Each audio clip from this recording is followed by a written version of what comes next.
अस्सलाम वालेकुम students, physics class 9 का लेक्चर नंबर 15। और आपको पता है कि हम लेक्चर अपने प्रीवियस लेक्चर में जिस चैप्टर को कंटिन्यू किया हुआ है वो है chapter number 4।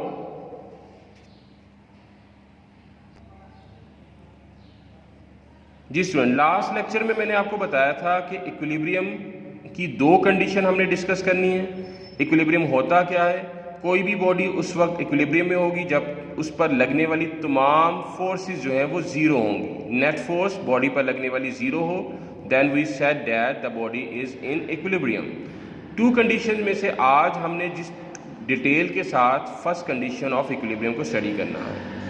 Student, first condition of equilibrium हमें ये कहता है कि a body is said to satisfy first condition of equilibrium if the resultant of all the forces acting on it is zero. कि एक बॉडी पर बहुत सारी फोर्सेस एक्ट कर रही हैं, उन फोर्सेस का जो नेट फोर्स है मींस के रिजल्टेंट है, उन सबको प्लस माइनस करके जो एंड आंसर आए that and answer will be zero, then we can say that body is in first condition of equilibrium। ठीक है स्टूडेंट्स, तो कोई भी बॉडी उस वक्त फर्स्ट कंडीशन ऑफ इक्विलिब्रियम में होगी जब उस पर लगने वाली तमाम फोर्सेस का जो रिजल्टेंट है वो जीरो हो। स्टूडेंट, आगे हम अगर इसकी एक्सप्लेनेशन में देखें, कंसीडर कर लेते हैं, लेट कर लेते हैं हमारे पास n नंबर ऑफ फोर्सेस। अब ये n की तादाद कुछ भी हो सकती है, 5, 6, 4, 3, 2, कुछ भी हो सकती है, any number of the forces. जी, यही वजह है कि हमने यहाँ पर F21, F2, F3 and so on Fn, n की वैल्यू अगेन कुछ भी हो सकती है। अब according to the first condition होगा क्या, जितनी भी फोर्सेस हैं उन सबको जब आप ऐड अप करेंगे तो ऐड करने से आंसर क्या आना चाहिए? जीरो। दैट मीन के body is in first condition of equilibrium.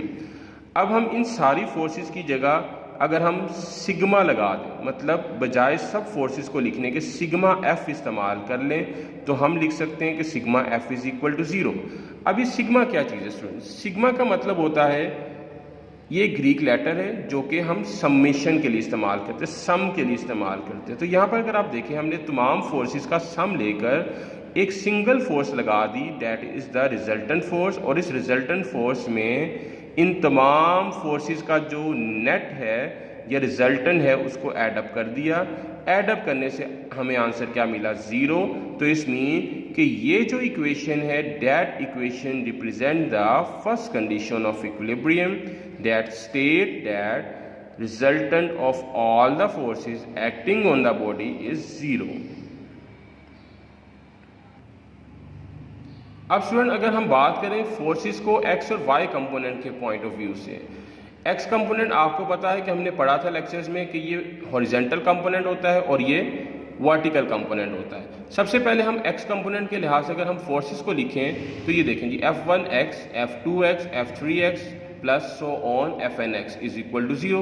यहाँ पर हर फोर्स की वैल्यू के साथ हमने x को शो किया हुआ है, मीन्स के फोर्स का x कंपोनेंट यानी कि फोर्स का हॉरिजॉन्टल कंपोनेंट। अब अगेन वही बात कि हम इन तमाम फोर्सेस की जगह क्या करेंगे, इनका सम करने के लिए एक सिंबल इस्तेमाल करेंगे, that symbol is called the sigma.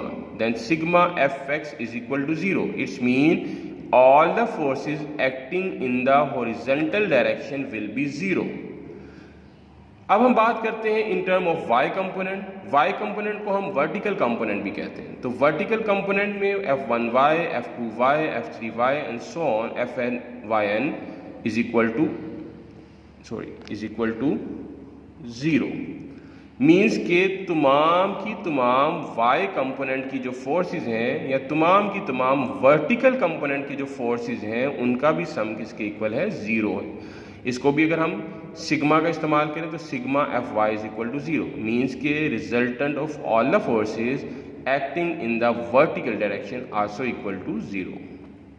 Student, आगे अगर हम फर्स्ट कंडीशन की एग्जांपल देखें, अब book lying on a table, तो फर्स्ट कंडीशन में है। क्यों? क्योंकि बुक के ऊपर लगने वाली नेट फोर्स जो होगी वो जीरो होगी। एक पिक्चर जो कि वॉल के ऊपर हैंग हुई है, that is also an example of first condition of equilibrium. अब बुक कैसे एग्जांपल है? स्टूडेंट, आपको पता है कि बुक जब टेबल पर पड़ी होती है तो नीचे की डायरेक्शन में फोर्स लगाती है, टेबल उसके ऊपर वाली डायरेक्शन में फोर्स लगाता है, दोनों एक दूसरे की फोर्स को कैंसिल आउट कर देते हैं, तो उस केस में बुक जो है वो टेबल पर पड़ी रहती है।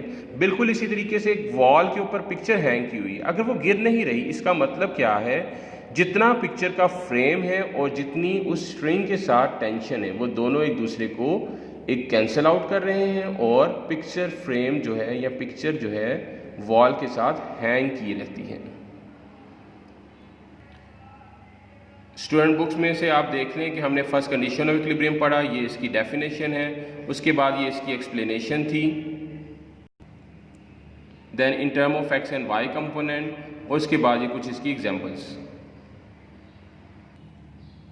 उर्दू मीडियम के स्टूडेंट्स के लिए ये स्टूडेंट इसकी डेफिनेशन है, उसके बाद कुछ एक्सप्लेनेशन, एक्स और वाई कंपोनेंट की टर्म में किस तरह से इसको एक्सप्रेस कर सकते हैं, और नेक्स्ट पेज पे हमारे पास है इसकी कुछ एग्जांपल्स। ये तो थी फर्स्ट कंडीशन ऑफ इक्विलिब्रियम। अगले लेक्चर में सेकंड कंडीशन ऑफ इक्विलिब्रियम को हम पढ़ेंगे। तब तक के लिए अल्लाह हाफिज़।